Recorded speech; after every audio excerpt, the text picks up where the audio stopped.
திருத்த சட்டம் நாம் கொண்டு வருகின்றோம் என்று இதற்காக மக்களுக்கு நாம் சொன்னோம். எதற்காக கொண்டு வந்தோம், நேற்று எதற்காக அதை உறுதிப்படுத்தி இருக்கின்றோம். நமக்கு தெரியும், இந்தியாவை பொறுத்தவரை குடியுரிமை என்பது இரண்டு வழியில் நமக்கு கிடைக்கும். ஒன்று இங்கே பிறப்பதன் மூலமாக, இன்னொன்று வழித்தோன்றல் மூலமாக. Citizenship by birth, citizenship by descent. இந்த இரண்டு தான் இந்தியாவுடைய குடியுரிமையை தீர்மானிக்கும்.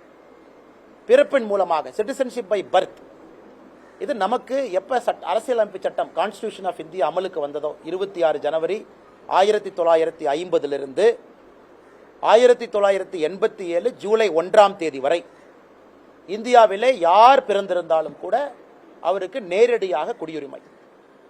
1987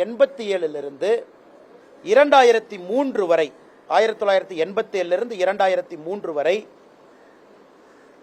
அவர்களுடைய இரண்டு தந்தை தாய் இருவருமே இந்தியாவிலே பிறந்திருந்தால் குடியுரிமை.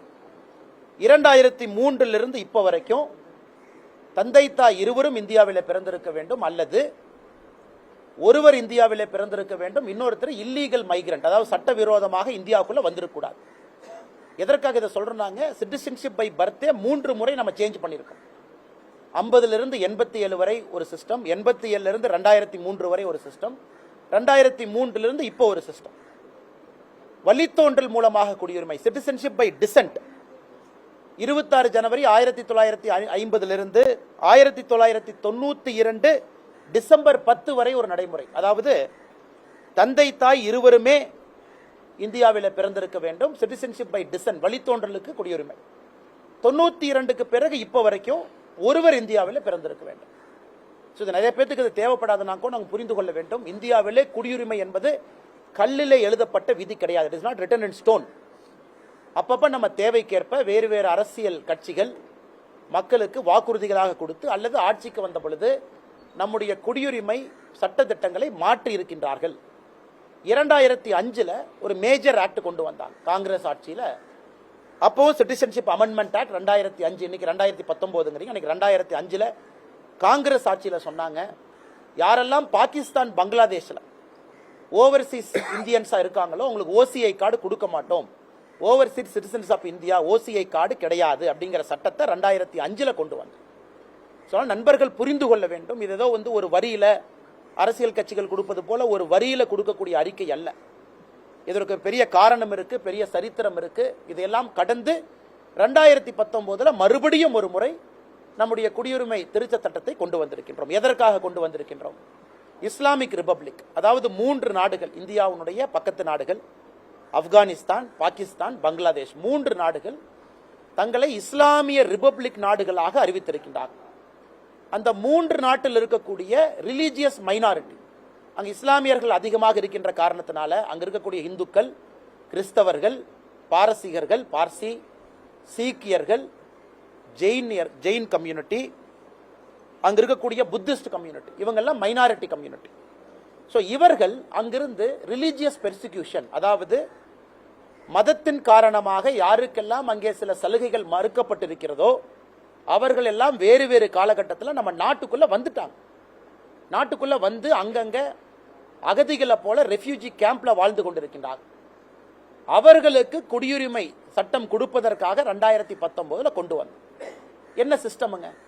இந்தியாவை பொறுத்தவரை நம்ம எல்லோருக்கும் தெரியும், we are not a signatory United Nations convention on refuge 1951 1967 சட்டத்திற்கு இந்தியா கையெழுத்திடவில்லை.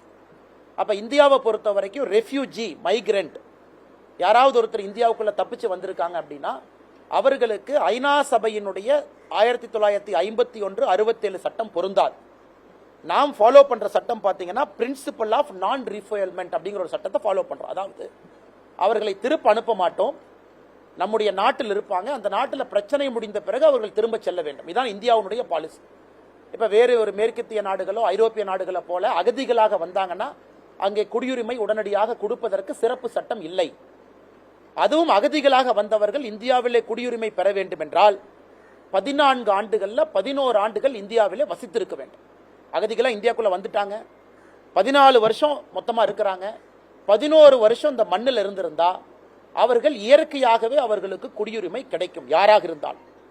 ஆனா நம்முடைய குடியுரிமை திருத்த சட்டம் 2019 என்ன சொல்றோம்னா, 2014 டிசம்பர் 31க்கு முன்பு இந்தியாக்குள்ள யாரெல்லாம் பாகிஸ்தான், பங்களாதேஷ், ஆப்கானிஸ்தான்ல இருந்து இந்த 6 மதத்திலிருந்து வந்திருக்கக்கூடிய இந்துக்கள், கிறிஸ்தவர்கள், பாரசீகர்கள், சீக்கியர்கள், ஜெயினவர்கள், புத்தர்கள் யாரெல்லாம் வந்திருக்கிறாங்களோ இவர்கள் 2014 டிசம்பர் 31க்குள்ள இந்தியால வந்துட்டாங்கன்னா அவர்கள் 14 ஆண்டுகள் வெயிட் பண்ண வேண்டாம், 11 ஆண்டுகள் இந்தியால வசிக்க வேண்டாம், 5 ஆண்டுகள் போதும் என்பதுதான் குடியுரிமை திருத்த சட்டம். 2019 கட் ஆஃப், 5 வருஷம் இந்தியால வாழ்ந்திருந்தால் போதும், 11 வருஷம் அவங்க வாழ வேண்டாம். சிறப்பு சட்டமாக 5 ஆண்டுகள் வசித்திருந்தால் போதும், அவர்கள் இந்தியாவினுடைய குடிமக்களாக ஒரு சிஸ்டத்தை ஃபாலோ பண்ணி, ஒரு ப்ரொசீஜரை ஃபாலோ பண்ணி நாம் குடியுரிமை கொடுப்போம். இன்னைக்கு நம்முடைய உள்துறை அமைச்சகம் 2021 2022 ஆனுவல் ரிப்போர்ட்ல சொல்றாங்க, இதுவரை 1414 பேர்த்துக்கு நம்ம குடியுரிமை கொடுத்திருக்கின்றோம். நம்முடைய நாட்டில் 2019க்கு பிறகு 1414 பேருக்கு நாம் குடியுரிமை கொடுத்திருக்கின்றோம், குறிப்பாக இந்த 3 நாட்டிலிருந்து வந்திருப்பவங்களுக்கு. அப்ப எங்களுடைய முதல் கேள்வி, தமிழகத்தில் இருக்கக்கூடிய அரசியல் கட்சி 19 ஒரு அறிக்கையை விடாம இந்த குடியுரிமை திருத்த சட்டத்தில் என்ன தப்ப நீங்க கண்டுபிடிச்சீங்க? எந்த பாயிண்ட்ல, எந்த செக்ஷன்ல 39 பக்கம் நேற்று வெளியிட்டு இருக்கின்றோம். இதற்கு இந்தியாவுடைய குடியுரிமை அந்தஸ்து திட்டம் பலமுறை மாற்றி இருக்கின்றோம். காங்கிரஸ் ஆட்சியில மாற்றி இருக்கு. 2005 பாகிஸ்தான், பங்களாதேஷில் இருக்கக்கூடிய இந்தியர்கள் ஓசிஐ கார்டு இல்லைன்னு ஒரு சட்டம் கொண்டு வந்திருக்காங்க. இன்னைக்கு எங்களுடைய கேள்வி, யாருக்கு எதிரானது என்பதை எதிர்க்கட்சி நண்பர்கள் சொல்லணும். குறிப்பாக தமிழகத்தில் இருக்கக்கூடிய கட்சிகள், ஐயோ நாங்க இதுக்கு எதிரினா, யாருக்கு நீங்க எதிரி? இதுல எந்த சட்டம் இந்தியாவில் இருக்கக்கூடிய இஸ்லாமியர்களுக்கு குடியுரிமை பறிக்க போகின்றது என்று எந்த வார்த்தை சொல்லுது? நேற்று நாம கொடுத்திருக்கக்கூடிய 35 பக்கத்துல எந்த பாயிண்ட் சொல்லுதுங்க இந்தியாவில் இருக்கக்கூடிய இஸ்லாமிய சகோதரனோ சகோதரியோ அவருடைய குடியுரிமையை நாம் எடுப்போம் என்று எங்கே சொல்லி இருக்கின்றோம்? குடியுரிமை கொடுப்பதற்கான சட்டம் தான் குடியுரிமை திருத்த சட்டமோ தவிர குடியுரிமையை எடுப்பதற்கான சட்டம் இல்லை.